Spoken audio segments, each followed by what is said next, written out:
Let's be honest, when it comes to female characters in anime, there's a drought of good characters.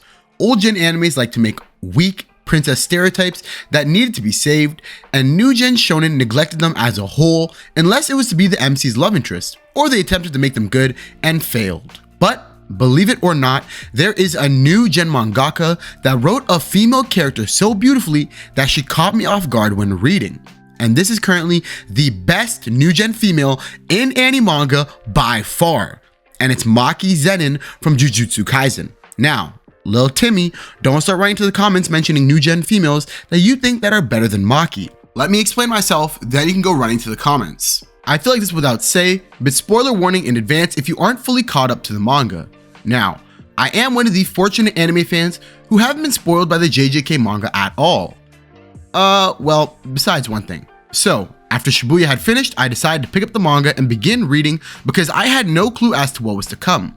Even though I was fully caught up to the anime, I decided to read from the start so that everything would just be fresh in my mind and so that I could see the differences between the JJK manga and anime. I was excited for characters like Yuta, Sukuna, Itadori, and other characters to join the scene. But after was very surprised after finding out that Maki was still alive. To think she had survived the burning from Jogo and Gramps didn't was pretty crazy. Her character gets a crazy upscale in terms of character development after Shibuya, and I want to break down everything about her so that little Timmy and the rest of you understand where my headspace is at. So, who is Maki Zenin? What are her goals throughout the series? And what accolades does she have to back up her claim as the best new gen female character? So let's start at the beginning. Who exactly is Maki Zenin? Maki is a young but tall girl with green hair born into the Zenin clan with absolutely zero cursed energy. Well, if she has zero cursed energy, how does she see spirits? Through her glasses. She's so committed to being a sorcerer that she got special glasses fixed up to allow her to see spirits. But why would she go through these lengths just to be a Jujutsu sorcerer? Well, women in sorcery clans have to stand out even more, leading Maki to be severely mistreated and abused by the Zenin clan, even being called the failure of the Zenin clan. So without having cursed energy, her next role would be a servant for the clan. But Maki had higher aspirations in life. Despite feeling cursed by her own blood, Maki motivates herself to become a stronger sorcerer regardless of what her family thinks. She wants to break apart the foundation of their way of life and reject it completely. Maki is a very headstrong and straightforward person who drives herself forward without needing anyone's opinion or help. Extremely strong-willed, capable, and motivated. A lot of traits most shonen female characters don't have.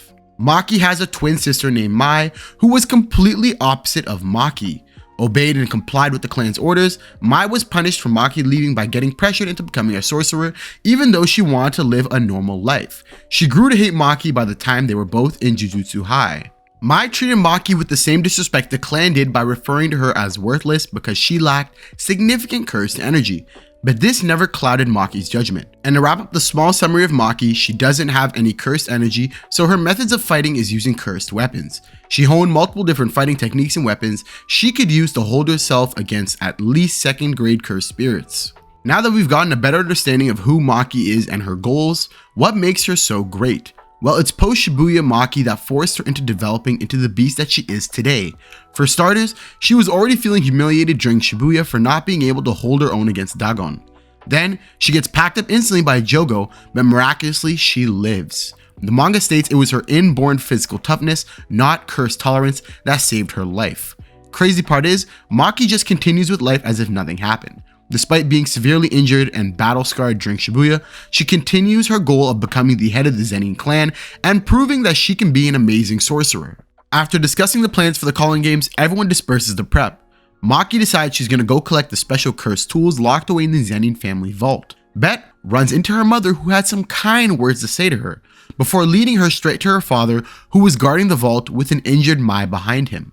The Zenin clan has agreed to eliminate Maki, Mai, and Megumi because they have plans of freeing Gojo. The funniest part is, all of this was Maki's dad's idea. As they have their duel, Maki's dad says he was never able to become the head of the clan because both his daughters were worthless as he defeats Maki. Maki's dad then throws her and Mai in a room filled with cursed spirits, hoping they die from it.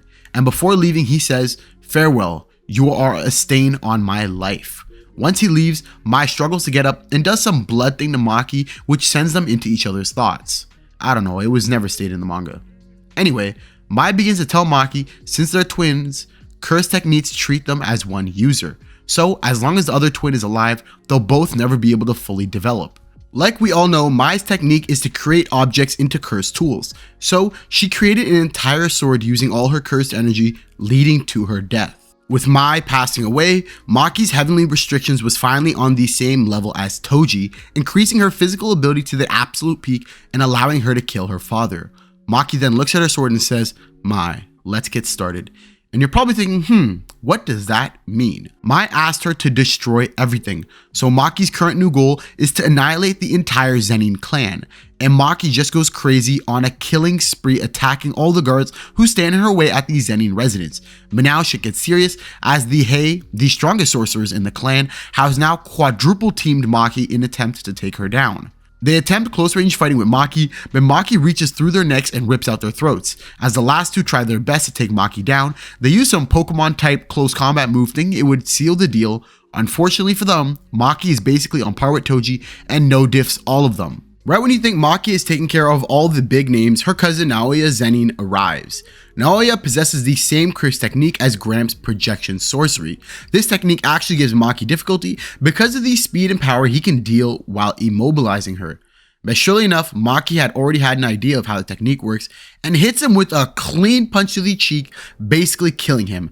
After making quick work of everyone who fought against her, she then goes around killing everyone else, including her own mother. Members of the Zenin clan who were absent that day would soon die a violent death. Days later, the Gojo clan and Kamo clan proposed removing the Zenin clan from the Big Three because Maki had successfully killed everyone in the clan, leaving nobody but herself. Now that Maki has lost it all, her beauty, her pride, her sister that she wished to protect, she really doesn't have anything else that makes her bound to this world. Timmy is still probably thinking, okay, big whoop. She has family traumas and conflicts, which she resolves, as well as proves that she can be a strong and independent female. There's still a handful of other females in anime like Maki. Well, Timmy, I'm not done yet. Fast forward into the calling games, and Maki is helping advance the plans of freeing Gojo with the help of Noritoshi Kamo, until they run into an absurdly strong cursed spirit, but get a strange feeling from it. The cursed spirit flies down and punches Maki into a wall at lightning speed that both of the sorcerers couldn't even react to. To Maki's surprise, the cursed spirit is actually Naoya, reincarnated. Naoya says he's here for revenge and gets tag teamed by Noritoshi and Maki, where it seems like they were putting in work, until Naoya started transforming. The caterpillar-like form was just a cursed womb, as he was now transforming into his final form. I don't know how Gege comes up with these character designs, but this is the new state of Naoya. The fight quickly takes a turn as Naoya is the one doing all the damage while the others are defending. His cursed spirit body drew in air through inlets and used thrusting pressure and cursed energy to compress and eject it for increased propulsion, allowing him to reach speeds so fast even the human eye couldn't follow. To be exact, Mach 3 as he slumps Maki. Maki manages to get back up and continue the fight, but it seems like pointless struggling as they're just back to playing defense against the speed demon. Until they get knocked around and land next to two strange fellows a part of the calling games. One man who's obsessed with katanas and another with sumo wrestling. Somehow, without hesitation, Maki throws the katana man the cursed sword and he inflicts a devastating wound upon Naoya. Maki, in disbelief, is confused as to why the man with zero cursed energy wields her sword and deals damage, but not her. Sumo Man tells Maki to relax a bit and sumo wrestles him, which Maki accepts. Noritoshi encourages Maki not to, but Maki says she wants to blow off some steam. Maki locks in as she's extremely fixated on why she's struggling. Although Maki is physically stronger than the man before her, she repeatedly gets dropped over and over. The Sumo Man points out that Maki isn't focusing and she has something in her mind eating away at her. Sumo Man explains to Maki that she's been entangled in life. Since birth, she's just always been a little too goal-oriented. The sumo guy explains in terms that Maki essentially hasn't been able to find freedom in herself because of the people around her. They do one more wrestling match after this lesson and Maki wins, where we get a beautiful panel of Maki just smiling. And I wouldn't say Maki smiles often throughout the show, but you can tell this panel, she is genuinely smiling because of happiness and joy. After leaving the simple domain created by the wrestling match, everyone around Maki notices a change in her appearance. Maki alone continues to fight with Naoya and he picks up speed and Maki's able to keep up with him. Maki realized that after gaining this body from Mai, she was satisfied to be like everyone else, which stopped room for growth. But in reality, she's supposed to be her own self. She wants to find something that only she can be, and she then hits Naoya with a wombo combo with Katana Guy and Sumo Guy. Surprisingly, Naoya isn't done yet and shouts out domain expansion. Anyone he touches has to move like him or else they'll freeze up for 1 second, which gives Naoya the opportunity to attack. Silly Naoya though was fixated on what was in front of him and forgot about Maki. We get another and final moment of Mai and Maki together as they finally complete each other's goals. Naoya thinks he has a jump on Maki since she's in his domain, but the domain couldn't recognize Maki since she doesn't have any cursed energy. Now, a demonic fighter equal to Toji Zenin was fully realized. Toji and Maki's parallel makes this so amazing too. Toji lived with freedom, got bored, and tried making attachments so that he'd feel real again. Someone like Maki didn't have anything going for her, lost everything, and became free. Maki's whole character relies on her struggling to get stronger, and somehow, through all the suffering and dilemma she goes through, she still manages to look at the positive and find freedom in not only the people around her, but herself. Maki's story also carries theme of empowerment and self-discovery. She breaks free from constraints of her family expectations and societal norms to forge her own path and define her own destiny. Do I actually believe Maki is the best new gen female in anime manga? No. But come on. She has an extremely strong argument for why she's in the top 3. Anyway, if you guys made it to the end of the video, be sure to press the like button and subscribe for more content like this. Comment down below your top 3 favorite new gen female characters, and I hope you and little Timmy have been educated on why Maki's character really is different from most other female characters. As always, I'll see you guys in the next one. Take care.